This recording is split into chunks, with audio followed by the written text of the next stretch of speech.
KTN News, Wajir County. Medics from the University of Kentucky, University of Nairobi and Nakuru Level 5 Hospital have this week partnered to offer free ear, nose and throat surgeries.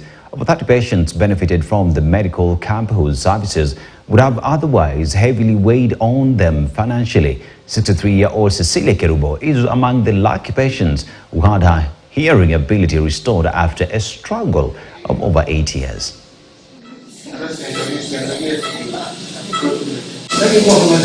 no network, yes.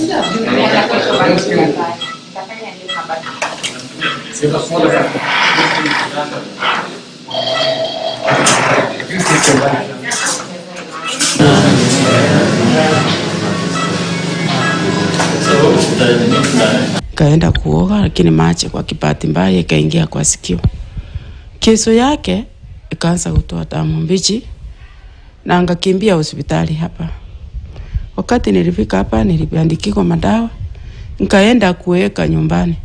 Ikaendelea kusikia, ikaanza kutoa usaha. Nilipelekwa theater. Ngafanyika operation. Nkarudishwa hapa wote. Sasa wakati huu saa hii inaanza kusikia. Sikuwa nasikia na hiyo sikio, hiyo miaka yote.